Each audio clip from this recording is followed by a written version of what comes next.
Alright, what is up YouTube? There are so many things going on within the gaming space that I am personally interested in. I mean, tomorrow we're getting the Capcom showcase and the Arc System Works showcase.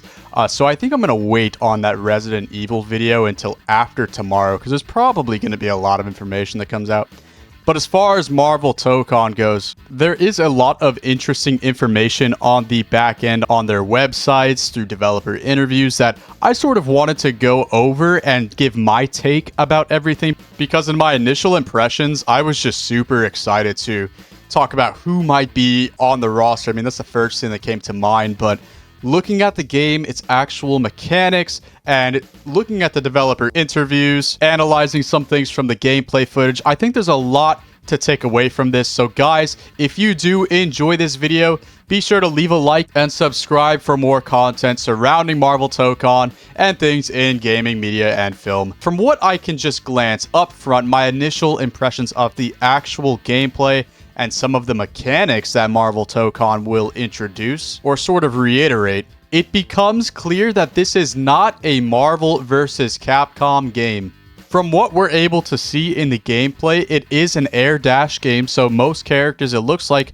will have an air dash of sorts. And with 3 assists to back you up in an air dash game, I mean, there's going to be a lot of cross-up potential. Actually, extremely curious to see how they balance the resources, the timers on these assists, because it could be the case where if you use an assist, the cooldown doesn't start for a set amount of time. You know, that part of the game is something that's going to be key to the balance of making a 4v4 fighter work.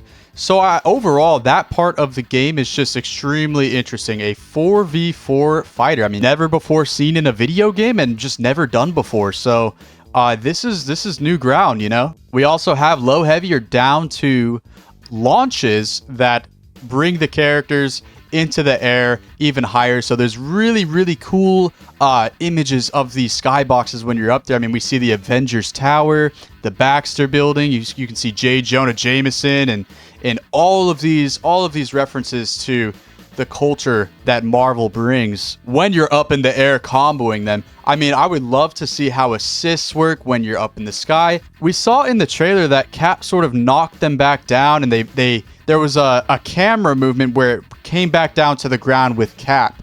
Now in Dragon Ball, it's different, where the camera sort of stays stationary in the air. You knock him down, you can knock him back with an assist. But in this game, I'm not quite sure if they're going to lock you to aerial combos and grounded combos separately, or if you're going to be able to fluidly go between air and grounded combos, right? Rejump combos, all of that. That's something that's still in the question. How many launches you can get per combo, we don't know. But from what I can see, we do have aerial combos, and we do have the return of these sort of double jump combos that were in Dragon Ball FighterZ. We could see from the developer sort of deep dive video they shared with us. We saw Captain America do sort of his medium light into another diagonal jump into another, maybe light medium or something like that, right? Those juggle combos, they aren't going anywhere. And I'm extremely happy to see that we will have more combo expression in the air, especially with characters like Captain America. I mean, even Captain America's up in the air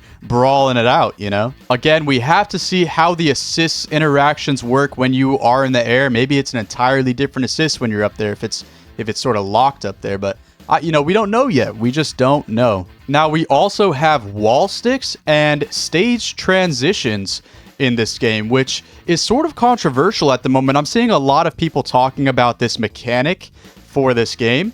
You know, for tag fighters, it's always just been about getting them to the corner and mixing, right? But for this game, you know, that period of time where you're going to be stuck in the corner might not be as potent, or there might be strategies where they might play around the wall stick, and then if the player wants to tech off the wall, maybe you'll be able to air throw them out of that into a combo, right? I'm assuming there's going to be some mind games around those wall sticks, but it looks like you will have the option to break the wall after a wall stick or after a certain move. From what we saw in the trailer, Spider-Man did a sort of backwards kick and immediately went into the stage transition. So there's definitely still some question marks about the wall sticks and the sort of stage transitions in the game, how that mechanic will work overall. Time will tell, but we just have to wait and see. There will also be low attacks like in Dragon Ball FighterZ that can help enforce your mix game. So let's say you do an air dash, you would be able to sort of do that overhead or that low, right? We see Dr. Doom do a sort of low kick, which looks to have a low hitbox.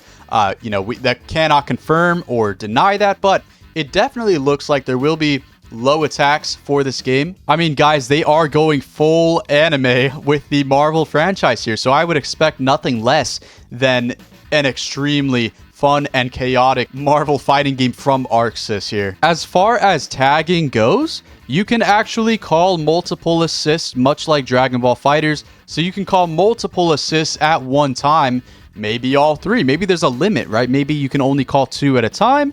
We're not sure yet. But you will have 3 assists. So how they balance, maybe you'll be able to call all 3 assists all at one time if you had the choice to. That might be a thing. But with the tag system, there is also an active tag. You can see as the soul sort of swaps from the main character into the character you want to actively tag into. That will be a mechanic for Marvel Tokon.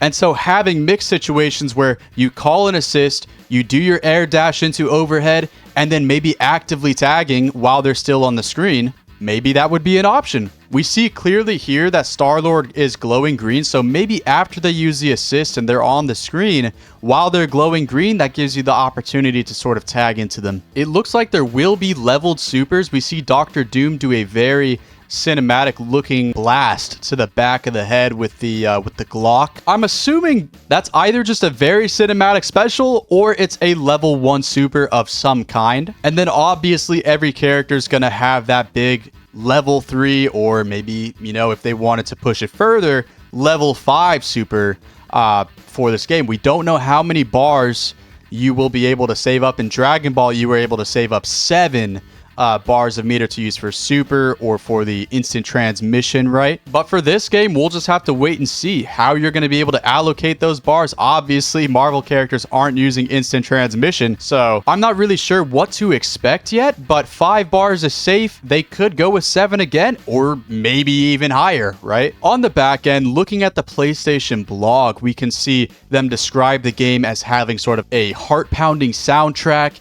intuitive gameplay mechanics, and jaw-dropping visuals, which I don't really think they need to even tell us that. We can see Arc System Works as in the kitchen cooking with this one. But in a really interesting segment, they talk about the inputs of Marvel Tokon. The statement reads as follows: "We have designed the mechanics in such a way that you can perform a variety of actions with either traditional fighting game inputs or simple inputs. With the press of a few buttons, multiple characters can appear on screen to provide backup or attack together." The most interesting part of that segment is the traditional fighting game inputs versus the simple inputs. Now, this is also a topic of debate here because simple inputs for most will take away from the depth of a fighting game. And I agree with that sentiment, but there are also fighting games that ArcSys has developed in the past, like say DNF Duel or Grand Blue Fantasy Versus, where if you do the traditional fighting game input, you actually get an advantage in damage, in meter build, for doing the correct input. We don't know exactly how it's going to work yet, but I'm assuming that's the route ArcSys is going to go with here, and it being a 4v4 tag fighting game, I mean, it's going to be hard for it not to be a very deep and engaging fighting game at the high level, no matter what. I will always vouch for traditional inputs to be the way for fighting games going forward because you can incorporate a lot more depth. And who knows, maybe ArcSys will introduce sort of half-circle inputs for some of the characters that wouldn't be possible with simple inputs, right? That you just have to be able to do if you're going to play at a high level, right? But for all of the casuals coming in, they're going to give the option for the simple inputs, which I think is a smart idea, but it should be thought about very seriously in cadence to the depth and the future of Marvel Tokon. They also say here, there are so many amazing Marvel characters that it was quite a struggle to choose our roster, but we did have some criteria for the selection process. First and foremost, we wanted to include characters who we feel to be the face of Marvel. At the same time, we also needed to select characters that would give us a balance of battle types and styles. Lastly, we wanted to sprinkle in a few surprises and leave room for characters who have never been playable in a fighting game before. So in my initial roster picks, we had a lot of characters that I thought were definitely going to be in the game. I mean, all of the Avengers, everybody on the lunchbox, right? But that might not be the case with this game. We might get some obscure characters from ArcSys. Again, everything I thought the characters might play like might be completely different, right? And I absolutely trust them to deliver in making these characters feel like the best versions of themselves. They also do talk about the stage transitions briefly. They say here, these transitions between areas are not just action-packed and stunning to witness, but they also play a strategic role. So I'm just going to assume here there will be sort of a meter advantage if you do happen to break the wall and not use the wall stick for mix, right? Again, how advantage after the stage transition will you be? How soon can you call your assists? Those are all things we have yet to see, as well as just some of the defensive mechanics in the game. We saw Spider-Man have sort of that spider sense, ultra instinct sort of defensive move on his end. We did see a crossover defensive mechanic where you can call... We saw Spider-Man come out in sort of a defensive tag assist, and then you were able to actively tag into that tag fighter after the defensive attack. But that's about all we got. But because this game is a 4v4 fighter, I mean, there has to be a sort of push block. There has to be some form of defensive mechanic to defend against all of the offense that will be available. Will there be a burst? Will there be an X Factor sort of mechanic to the game, a comeback mechanic? We're not sure yet. Another big question on everybody's mind, will it be 4 different health bars or will it be a single shared health bar? For most 3v3 fighters, it's always separate health bars. If you take out a character or you take out the assist while it's on the screen, the happy birthdays of the game, right? Those are always exciting moments. And it also gives advantage to the player that,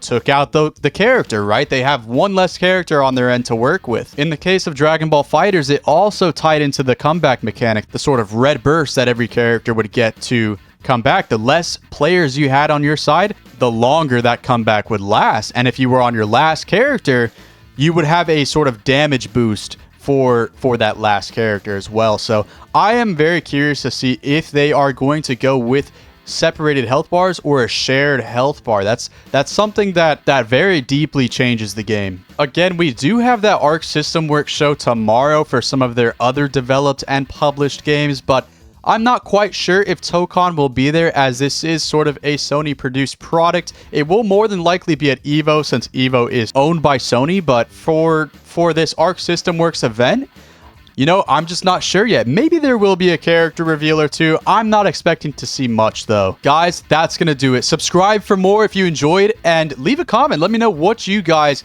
mechanically would be curious to see how Arc System Works incorporates into this game, right? What sort of mechanics would you like to see? This game is absolutely ridiculous, and it's only gonna get better. It's only gonna get crazier. Stay tuned, guys, and I will keep you updated with everything you want to know about Marvel Tokon going forward. This is Headline, and I'll catch you guys in the next video. Peace out.